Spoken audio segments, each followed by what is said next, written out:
Warhammer 40,000. The 41st millennium.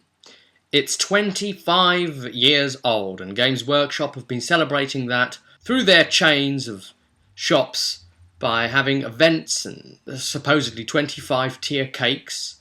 I attended, and well, I didn't see anything like that anyway. And from the opening, the first 25 people through the door had access to a special silver 25-year anniversary pin. Well, I didn't get that. I wasn't one of the first 25. But then saying that, there was a lot of younger players in around me as well, and they sort of found themselves pushing in front a bit as well. And so they're obviously unattended and off the leash. That's one of the possible drawbacks I find about Games Workshop, a vast volume of kids. But yeah, I know they do their Veterans Nights and stuff, but still. But yeah, even those that pushed in and that sort of thing, they didn't get the badge either, so it was really crazy. Apparently there was a hell of a lot ahead of us that we couldn't even see. They got in first. I did get a sticker, and I managed to... I wanted to buy the bracelets. They had Orc 1, Space Marine 1, and a Chaos 1. I wanted to buy one of each, but that wasn't going to happen. By the time I got to the till, all the that day only for sale goodies, like the mouse mat and the posters and other things, they'd gone completely. There was only one bracelet left, and that was the Orky one. Well, guess what, everybody? Yeah, that says it all, right? That shows my allegiance. That tells you what I play, what I'm about. I also got this little balloon, though. They were just randomly giving out with the Aquila on it. Did a prize draw as well for some bits, and I didn't win that. That was quite nice. Events through the day. Little bits of gaming things where they did like an arena of death and this sort of thing. I would have found it funny to maybe enter with a Gretchen, with the idea being that, you know, I'm taking a mick. People wouldn't see him as a threat, so they don't shoot him. And then he's left right up to the end. Even if he made it into the end stages, that would be hilarious. It's the kind of approach I would have took, but nah, they couldn't be bothered. I don't like playing with people I don't know. It's just a thing of mine. It's just how I am. It makes it very difficult for me to take part in these events. Yeah, I like my controlled company. I like to be able to sit and play and, you know, chug a good beer or something like that. All the best to you. Sponsor! Oh, they won't give me anything. So, anyway, speed painting competitions as well, things like that. That's one thing I'd never be able to enter because I'm probably the slowest painter in the world. I'm so meticulous and fine and warrior, and I've just... My strokes, oh god. I mean, I could spend all day on one miniature and still not maybe complete it. It's dreadful. 25 years, guys. How old were you 25 years ago? With the year being 2012 now. That's scary, right? How the game has changed. Those original Space Marines with their little pointy faces. Warhammer 40k Rogue Trader.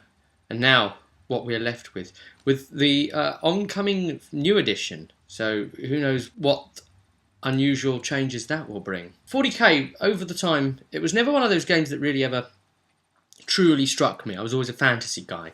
I started playing fantasy in the 6th and 7th edition, and I wanted to play sort of a military strategy sim, as close to being a commander on a battlefield as possible, and I suppose 40k was always just a bit too kids orientated, and even when I was a kid, I was more interested, I think, in Blood Bowl than over even 40k or fantasy. But then I got into fantasy, and it was only till recently, the combination of 8th edition coming out and making such great changes from 6th and 7th, where it didn't really feel like my kind of escapist military sim anymore on the table. It felt too much like a game rather than a little sort of sim that you can fully believe in somehow. I don't know. That was just my take anyway on 8th. A lot of people didn't like it for different reasons, but I just look at it and I just sigh and just think, it wasn't needed, was it?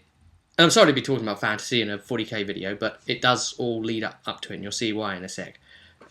It wasn't really needed because the only reason they brought 8th edition out, if we're really honest, and that's probably what the fans feel anyway, is that the army book started to get overpowered.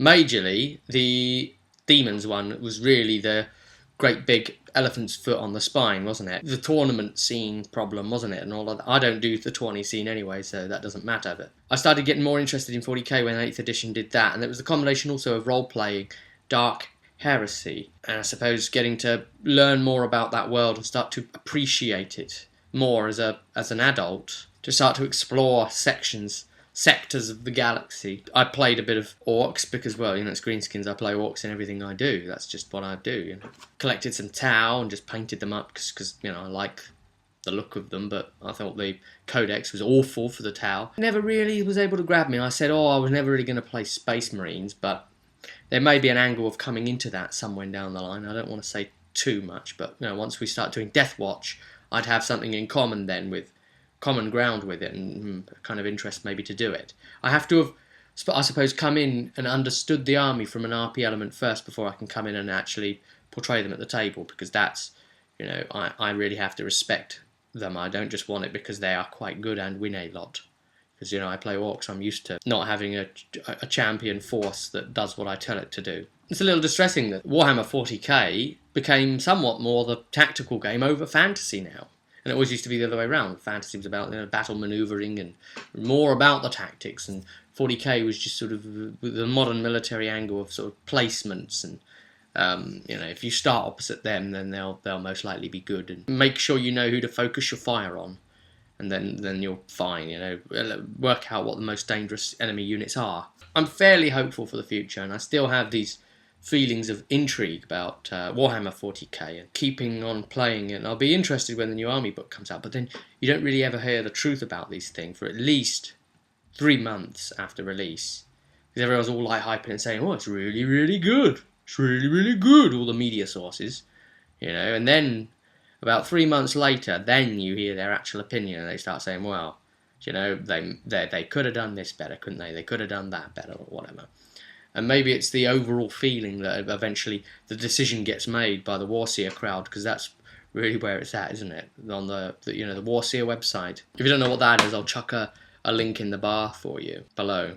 I mean, at the moment, I suppose my interest is more so in the role-playing games, but maybe more so in some of the skirmish games that Games Workshop produce, some of the independent based games a bit more.